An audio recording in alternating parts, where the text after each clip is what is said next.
One of the many reasons The Legend of Zelda is my favorite video game series is because each new entry always attempts something new and exciting in terms of its gameplay, art style, story, or setting. There are definite eras of Zelda games that stick to similar design philosophies or visual identities, but every one of these games has something unique to offer that the others don't have. This series is constantly evolving and reinventing itself with fresh new gameplay mechanics that shake things up and keep these adventures interesting. Almost all Zelda games have one or two gameplay mechanics at the core of their design, which have frequently been lovingly titled gimmicks by the community. They're usually the sort of thing they put on the back of the box to sell you on the game. While this term is often used in a negative context, I see the gimmicks of the Zelda series as one of the best parts about it. From mask transformations to motion controls, I'm always a big fan of whenever these games try something new and different. And I thought it would be a fun idea to rank all of the Zelda gimmicks from worst to best, according to nothing more than my own personal opinions and experiences. The first and possibly most difficult step was to try and decide what counts as a gimmick and what doesn't. After a lot of going back and forth, I ended up deciding on a collection of 18 mechanics that felt like core important gimmicks to their respective games, but I'm sure not everyone will agree with my classifications. For an example of a few I excluded for various reasons, there's basic items like the hookshot, a game being on a handheld console, returning characters, different art styles, and Link's many companions. Of course, I'll still include the mechanics that some companions are inherently tied to, like sailing or transforming into Wolf Link, but less important side stuff like the dowsing and Skyward Sword didn't make the cut. I also didn't consider the open world of Breath of the Wild and Tears of the Kingdom as a gimmick, since it felt a little too vague. The weapon durability of those games don't seem like a full gimmick to me either, as it's more like a feature of the core combat like the button prompts in Wind Waker. While I did revisit all of these games, I didn't play through every single Zelda game from start to finish just for this video, so a lot of this will be based on memory, which can be unreliable. There will be a whole lot of subjective opinions in here, so I'm not pretending to rank these objectively or anything, and of course I'm open to changing my mind in the future. Disagreements are inevitable with this topic, so I'd love to hear how and why you would rank all of these differently in the comments. This is really just supposed to be for fun at the end of the day. And with all of that out of the way, let's get right into the ranking.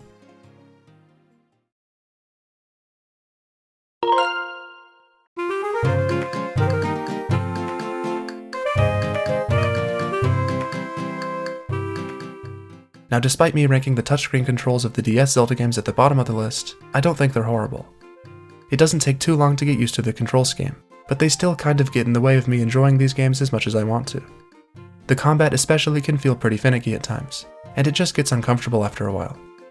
There are a few cool things like drawing on your map, controlling the boomerang, or telling Phantom Zelda where to go, but overall the controls get in the way more often than they're used well. Both of the games that use these controls are solid Zelda games, but I think I would like them even more if they had more traditional controls. While I find controlling Link like this to feel pretty clunky, I also didn't grow up playing these games, so maybe if I did I would be more forgiving.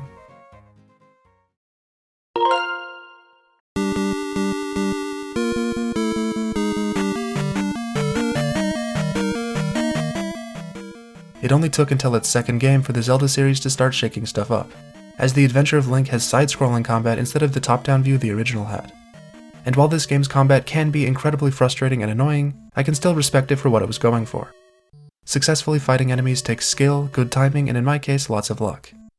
The main thing I don't enjoy about this gimmick is how it takes you out of the world every time you fight a monster in the overworld, making the world feel sort of disjointed and awkward. I much prefer the cohesion of the other 2D games, but I'm sure if I took more time to fully learn and understand this style of combat I could appreciate it a lot more. The problem is that I never really want to play this game as I just don't enjoy it enough to push through its high difficulty. Technically, there's also side-scrolling combat in Link's Awakening, the Oracle games, and Echoes of Wisdom, but they aren't nearly as integral to the games overall, plus they're more focused on platforming a lot of the time.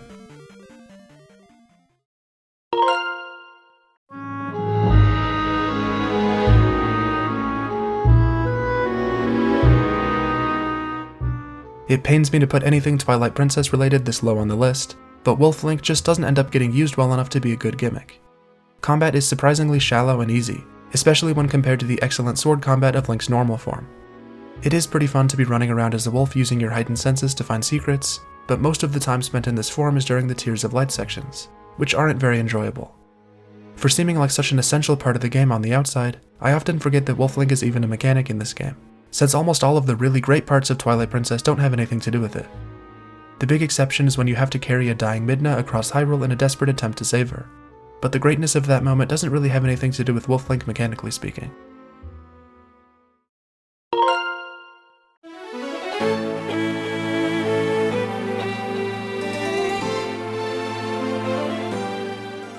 feel like I actually like the Spirit Train a bit more than most people, as something about traveling through Hyrule across train tracks is just cool to me.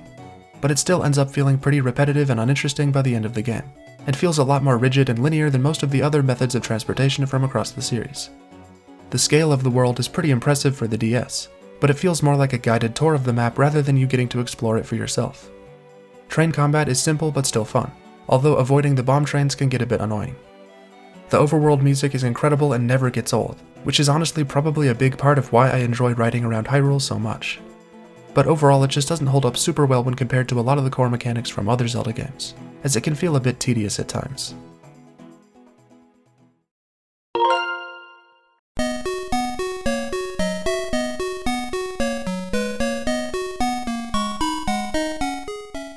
The ability to change the seasons is a really unique gimmick that makes great use of the Game Boy Color's, well, color. The overworld changes in interesting ways depending on the season, leading to some clever puzzles and fun moments. Gaining a new season ability always feels great, as it changes the entire way you interact with the map. It would have been cool to get some season-specific music tracks, but that would have been a lot to try and cram into the Game Boy. While the seasons are used really well in the overworld, most of the dungeons have nothing to do with them, which feels like a bit of a missed opportunity. Each of the seasons feel distinct both visually and in terms of their unique gameplay mechanics.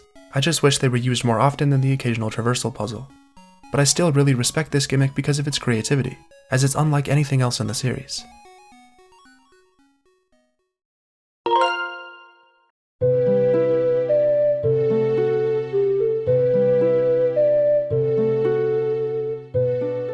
I went back and forth on considering the various musical instruments from across the series as a gimmick, but ended up including them because they felt like they fit in well with everything else.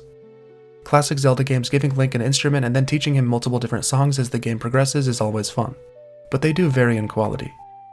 There are a ton of instruments in Zelda games, but the ones I'm talking about here are the playable ones that require you to actually play the notes yourself. The best instruments are the simple ones, with the more strangely controlled ones becoming a bit frustrating at times. I just love how deeply connected they are to the game's story and gameplay, with songs representing important narrative themes and often unlocking stuff along the way. Finally learning a song and playing it from memory alone is an incredibly satisfying feeling, and gives non-musically talented people like me a chance to feel really cool. It's a pretty simple gimmick, but I've always loved these parts of Zelda games.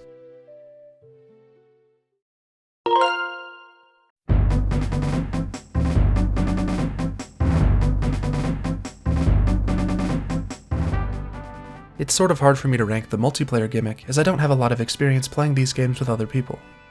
Of course, I love the idea of playing a Zelda game with others, but actually finding two friends to play Triforce Heroes with is a bit of a challenge, especially now that the online servers have been shut down. All three of these games are top-down games, which works well to help simplify the often chaotic gameplay, but it would be even cooler to see a multiplayer 3D Zelda experience someday. The small amount of Four Swords that I've played wasn't too impressive, but Adventures and Triforce Heroes are much more enjoyable experiences.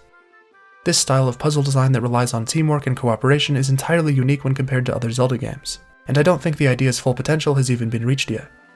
It's possible that if I was able to play more of these games with friends, my opinion of this gimmick would be a lot higher, but for now I can't say it's one of my all-time favorites.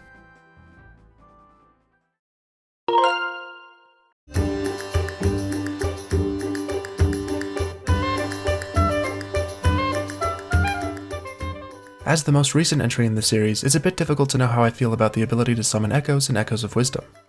It's possible that with time I'll either like it even more or a bit less once it settles in my mind, but for now I think it's a pretty solid gimmick with a few flaws.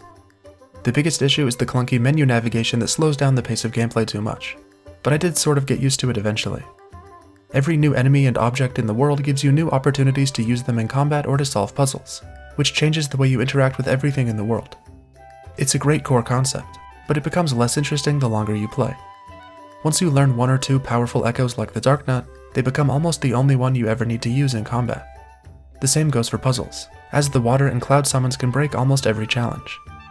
There is still room for creative solutions though, which feel great to pull off. I love how different this gimmick makes the core gameplay feel, making playing as Zelda feel like a totally unique experience compared to Link.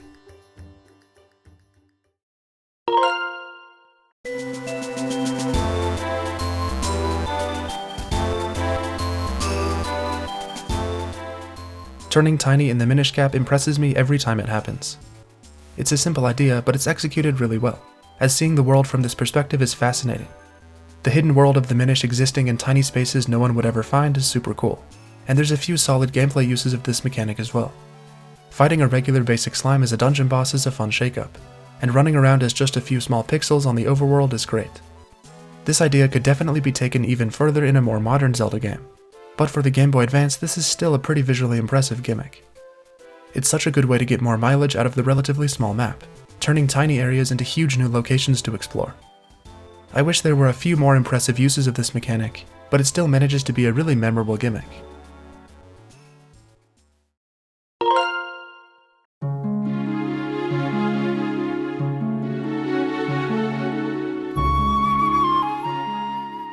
It may be an unpopular opinion, but I actually really like the motion controls in Skyward Sword for the most part.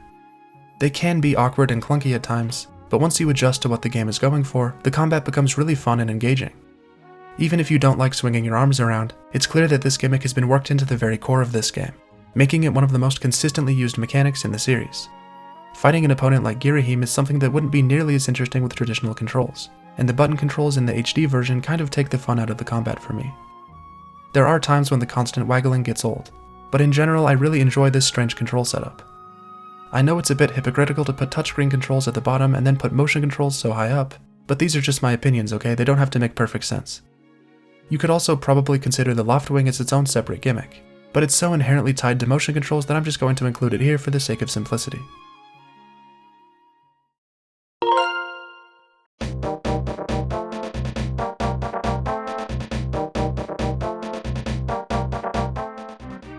The Dark World from A Link to the Past and A Link Between Worlds is an evil version of the normal map, with tougher enemies and more obstacles to overcome.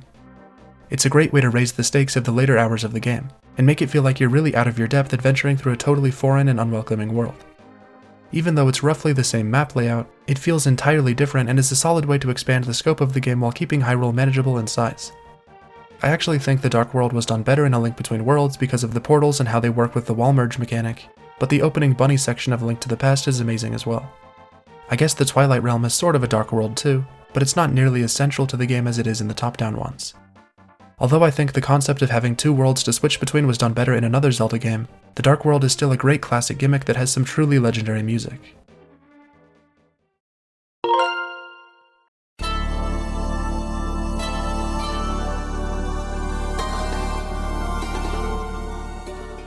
The runes in Breath of the Wild are a great set of tools that can be used in a ton of different ways, from solving environmental puzzles to fun traversal exploits like wind bombing.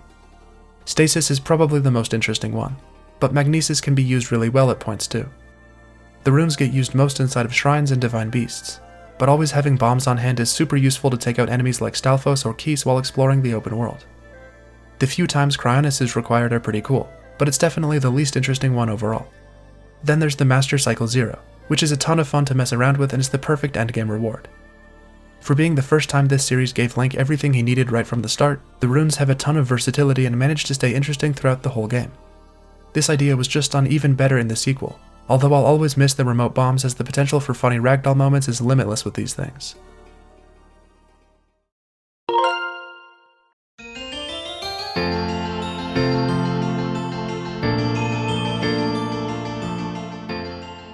The masks in Majora's Mask are obviously central to the whole game's identity, with the different transformations being the main highlight. While the Deku, Goron, Zora, and Fierce Deity versions of Link are somewhat simple in terms of their moveset, they're still a great change of pace and give the game so much variety in terms of puzzles and exploration. They're tied to the narrative in really intense ways, and they each get a moment to shine in their related boss fights. I prefer the way these transformations work in the original, as the 3D version kind of takes the fun out of some of them. The rest of the masks are pretty solid as well, with ones like the bunny hood being incredibly useful, while a few of them are just kind of there. This gimmick is tied to both the main story and most of the side quests, giving the whole game a nice sense of cohesion and consistency. While I think there's another gimmick in this game that's even better, the masks are a great way to connect everything this game is trying to do together with just one idea.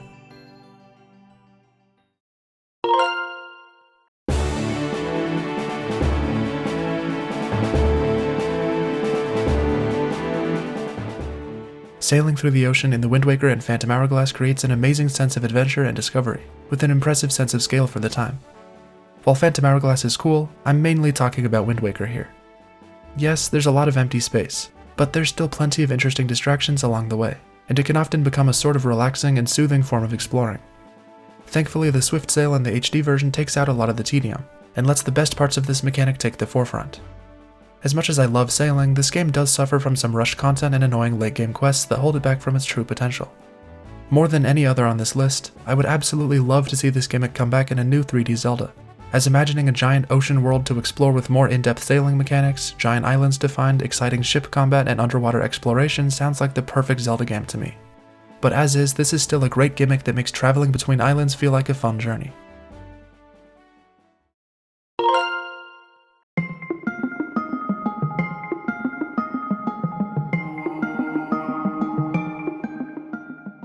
Raru's abilities in Tears of the Kingdom are fantastic, with the main four each being incredible technical achievements by the developers. Ultra Hand is usually the main star, giving Link the ability to pick up anything and stick it to something else, which when combined with the Zonai devices means you can make some really impressive stuff. The possibilities are limitless, but the game never really requires you to make the most out of this ability, as the bare minimum usually gets the job done. If you can find your own personal motivation to really dive into this mechanic, it's probably even better, but I used it less and less the more I played. But that's just one ability. Ascend changes the entire way the world functions, making ceilings an opportunity instead of an obstacle. Recall can be used in super cool ways, and leads to puzzle solutions that make you feel like a genius.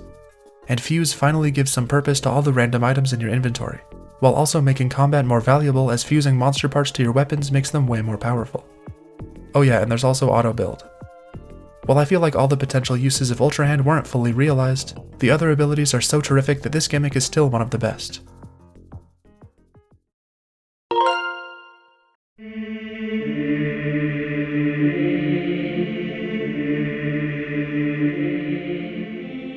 Traveling through time is such an inherently cool concept that's used really effectively in Ocarina of Time.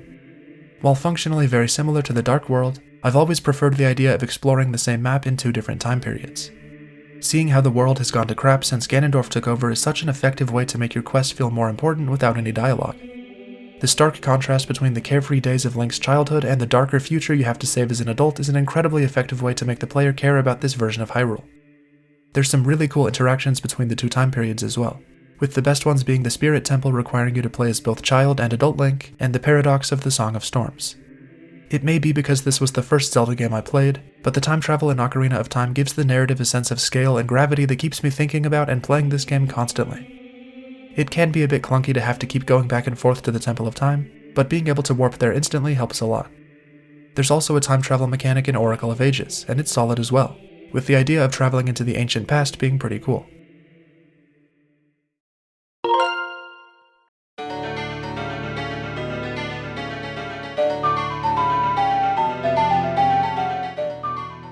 At the core of what makes Majora's Mask such a phenomenal game is the 3-day clock cycle.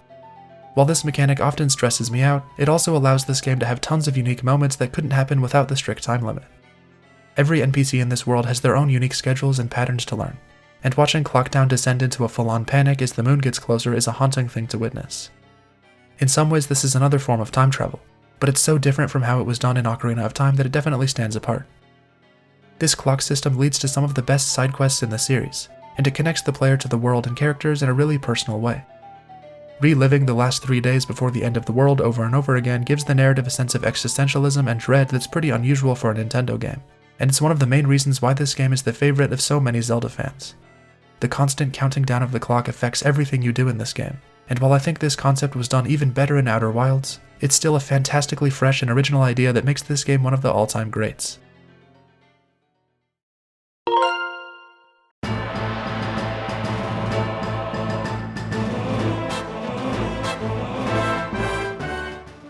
After many hours of trying to decide what to put at the top of the list, the wall merge ability from A Link Between Worlds ultimately ended up being my pick for the #1 spot. It might seem like a strange pick at first, but I truly believe this gimmick is the perfect example of how to integrate one core mechanic into the gameplay seamlessly and make every puzzle more interesting and engaging. This ability literally changes your perspective of this entire world. Pretty much every dungeon makes great use of this mechanic, and it's impressive that this one ability gets used in so many different ways throughout the game. It combines with the Dark World portals perfectly as well, and there are even a few really great uses during boss fights that I won't spoil here.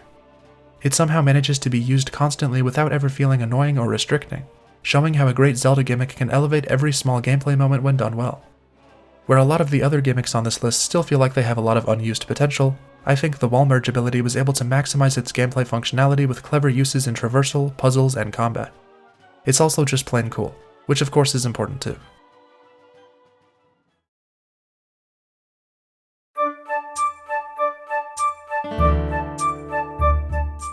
And that's my list of the best Zelda gimmicks.